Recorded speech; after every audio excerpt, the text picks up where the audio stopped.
Hello, role-playing people! If there's one thing there isn't much talk about these days, it's Demon the Fallen. And probably for good reason. I mean, why would anyone care about a game that has people playing the architects of reality who rebelled out of love for humanity against their maker and were imprisoned in a collective sensory deprivation chamber for millennia only to return to the world and see what a mess it has become, to choose whether they even try to save this ruin of reality or simply tear it down completely? Why would any player have fun pulling the strings of humanity for fiendish, egotistical reasons or mutually beneficial growth and prosperity? Why would anyone at all, enjoy having their character assume what's left of their divine visage in an awesome display of power and godliness? If you're still here, hopefully that means I caught your attention, and that is a good thing since I didn't mention anything about God, angels, or Christianity. As someone who has played Demon the Fallen, I can wholeheartedly say the game is a blast. I'm actually quite ashamed to admit it is probably the best experience I've ever had, and I grew up with Vampire the Masquerade and other World of Darkness games.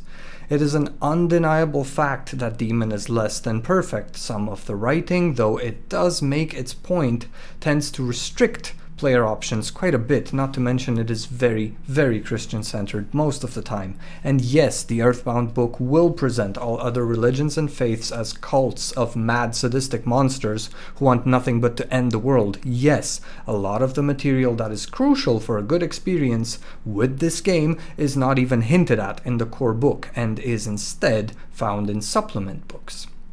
The game is flawed when it comes to details. Production was undoubtedly rushed, and some of the material really hasn't aged well. But is there really no redeemable quality to this game?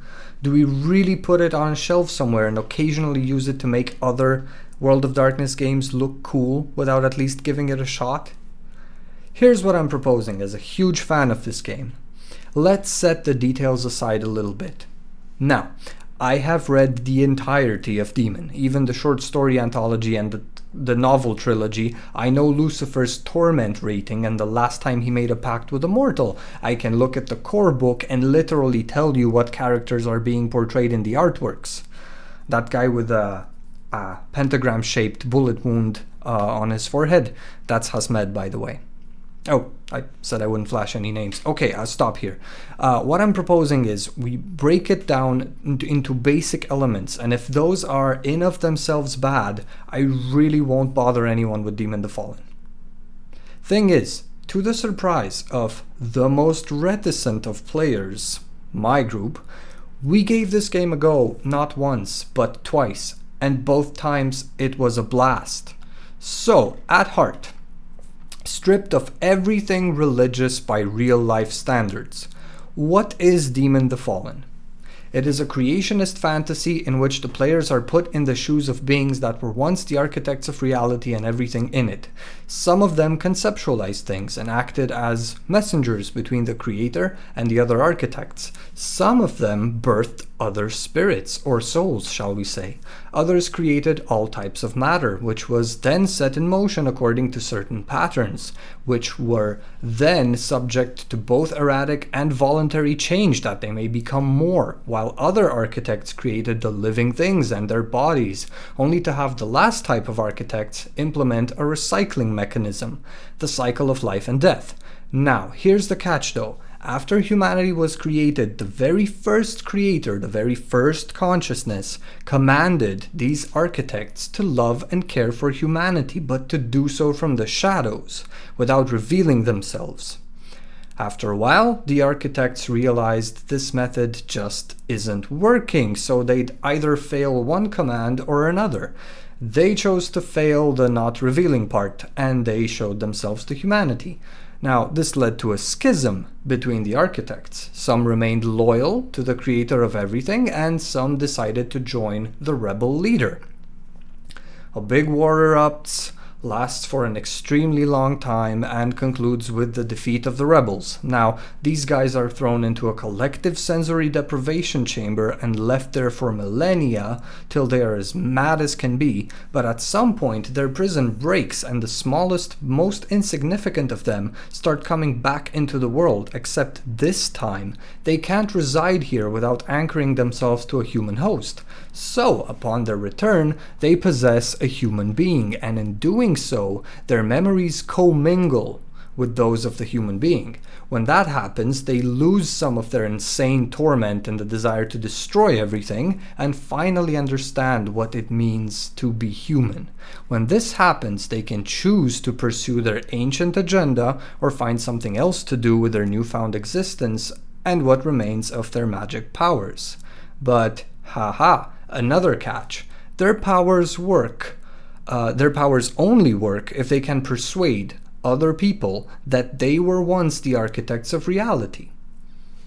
And that is how we can sum up the idea of demon without even mentioning Lucifer, God, loyalist angels, and any other pact of the Christian mythology. So what does the game want you to do? Well, the game wants you to make pacts of faith with humanity and pretty much try to not get killed by the other architects, some of which are really evil. Where do we go from here? Player's choice, really. Also, the creator and his loyal architects, they are gone. They abandoned this world, a world born out of love, now left to die slowly. So why is any of this fun again?